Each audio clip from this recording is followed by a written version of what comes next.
Have you ever found yourself staying up late into the night, unable to stop listening to a podcast about a long-forgotten cold case? Have you ever binge-watched a multi-part documentary, mesmerized by the dark charisma of a cult leader or the intricate mind of a serial killer? If so, you are not alone. We live in the golden age of true crime.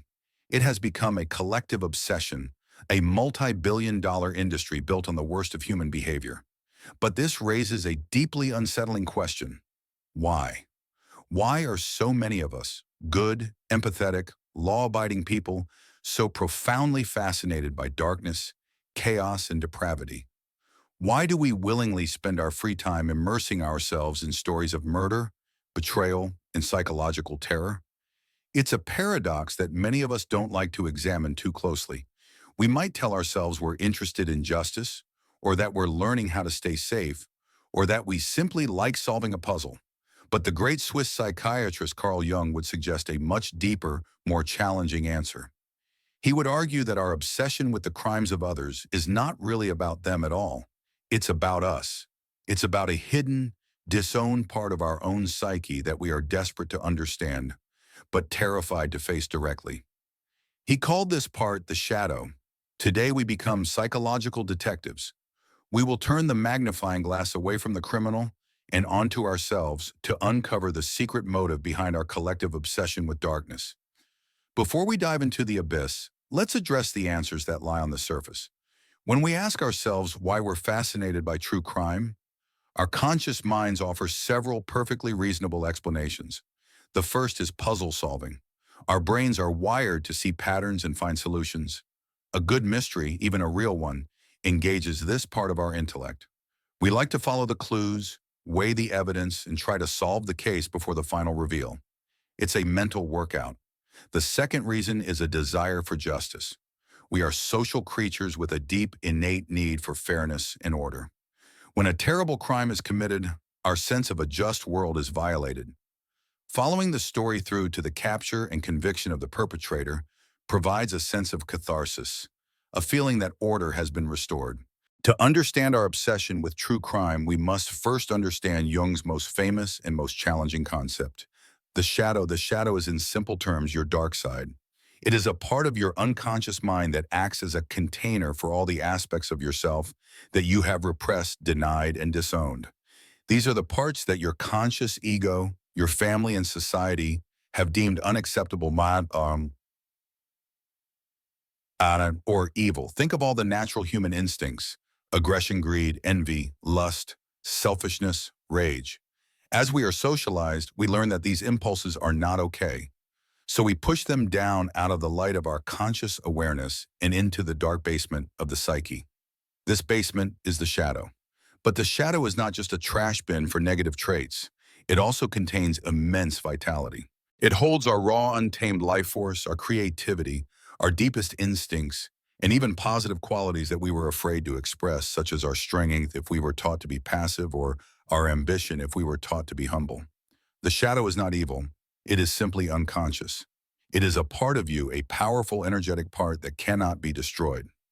The problem is that most of us spend our entire lives pretending this basement doesn't exist.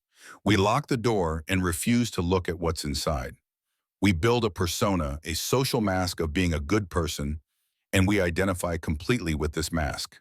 But the energy in the basement doesn't just disappear. It builds. It seeks an outlet. And if we refuse to acknowledge it within ourselves, Jung believed we are destined to meet it somewhere else in the outside world. How do we meet our shadow in the outside world? Through a powerful and unconscious psychological mechanism that Jung called projection. Projection is the act of taking an unconscious part of yourself, a trait, a feeling, a desire that you cannot accept, and attributing it to another person or group. It is, in essence, seeing your own inner world out there. It's a defense mechanism. If I cannot accept my own anger, and my ego will protect me from this uncomfortable truth by making me see everyone else as angry and aggressive. If I cannot own my own greed, I will become obsessed with the greed I perceive in others. We all do this. The person at work who irritates you beyond all reason, the political group you despise with a fiery passion, the celebrity whose behavior you find utterly contemptible. Very often, these strong emotional reactions are clues. They are pointing to a disowned part of your own shadow. You are seeing your own unacknowledged qualities onto them. They have become a convenient screen for your inner darkness. This brings us back to true crime. What is the criminal, the murderer, the cult leader? They are the ultimate screen for our shadow projections. They represent the parts of the human psyche that we as civilized people have most thoroughly repressed. They embody the ultimate taboo, the capacity to destroy, to dominate, to completely abandon all social rules. We are fascinated by them because they have acted out the very impulses that we have locked away in our own psychic basement. The stronger our denial of our own potential for darkness, the more powerful our fascination with the darkness in others will be. The figure of the criminal in our collective imagination becomes what Jungian analyst Marie-Louise von Franz called a shadow carrier. They are the individual or group who for a time carries the weight of society's collective projected darkness. They become a living symbol, a vessel for all the repressed evil case and antisocial impulses that the collective refuses to acknowledge in itself. Think about the most infamous serial killers. They become mythic figures. We give them nicknames, we analyze their every move. They are no longer just human beings who committed terrible acts.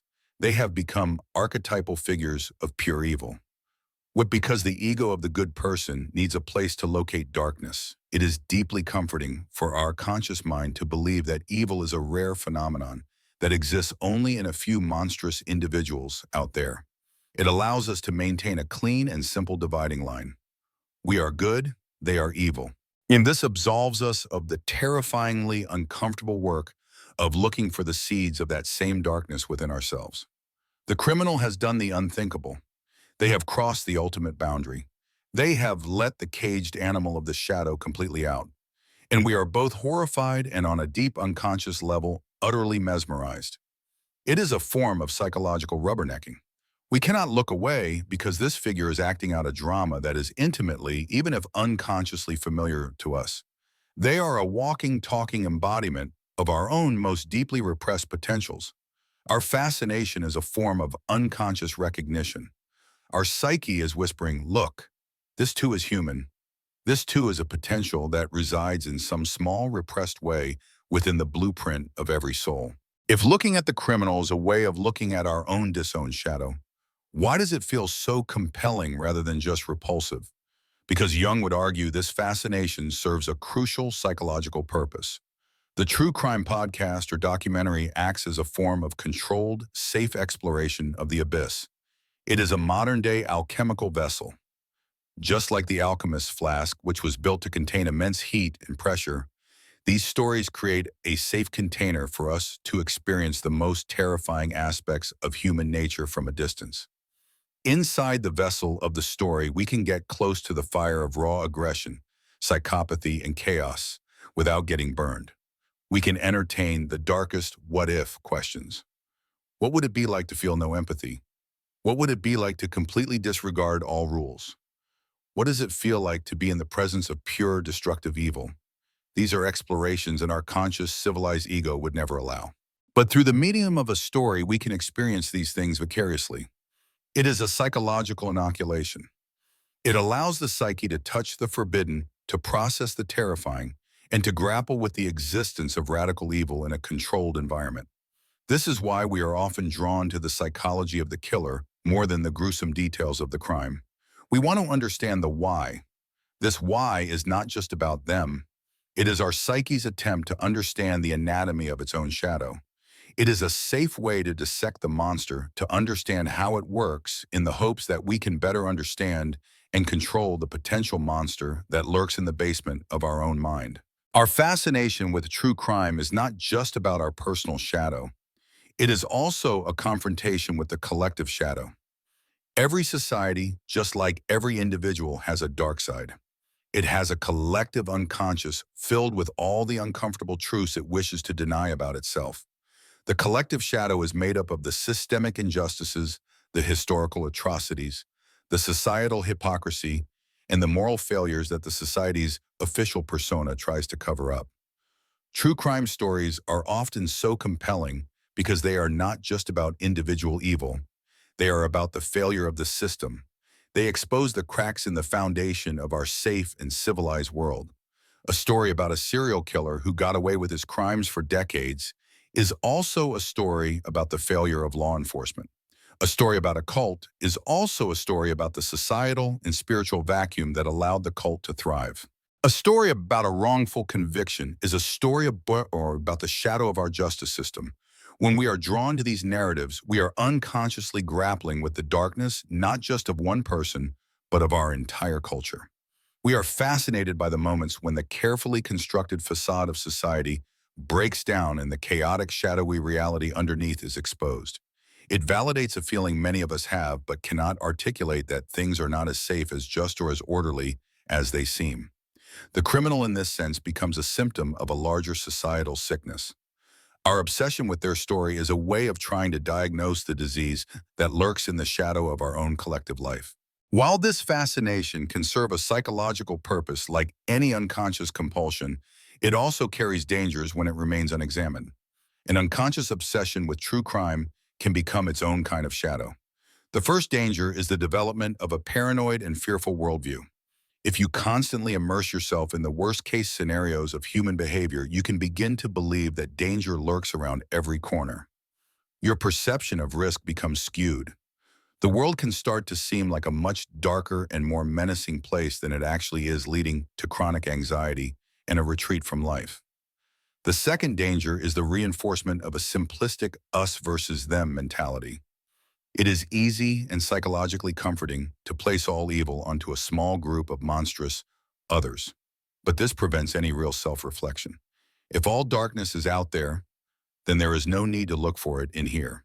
This can lead to a state of moral inflation, a self-righteousness that prevents us from seeing our own capacity for selfishness, cruelty, or deception. We become so focused on the splinter in our neighbor's eye that we ignore the beam in our own. Finally, a purely unconscious fascination can become a form of spiritual bypassing. It can become a way to get the thrill of touching the abyss without ever having to do the courageous and difficult work of confronting our own inner abyss. We become spectators of darkness rather than integrators of our own shadow. The key, as always in Jungian thought, is to bring the unconscious into consciousness. The goal is not to stop being interested, but to become aware of why you are interested and to use that interest as a tool for your own growth. How do we turn this passive fascination into an active tool for integration? The answer lies in shifting the direction of the magnifying glass. Instead of only pointing it outward, we must learn to point it inward. This is the beginning of conscious shadow work. The process begins with a simple but powerful question. The next time you find yourself utterly captivated by a particular true crime story, pause and ask yourself, what specifically in this story is hooking me? And what part of my own unlived life or unacknowledged self does it touch? Perhaps the story is about a con artist who masterfully deceives everyone. Does this fascinate you because you secretly feel like an imposter yourself, or because you have disowned your own ability to be cunning and strategic? Perhaps the story is about a sudden, senseless act of rage. Does this resonate because you have a deep well of repressed anger that you are terrified to acknowledge? Maybe the story is about a charismatic cult leader. Does this draw you in because you long for a sense of belonging and meaning that is missing in your own life? Or because you have a disowned guru part of yourself that longs to lead? This is not about equating yourself with a criminal. It is about recognizing the archetypal energies and human potentials that their stories represent.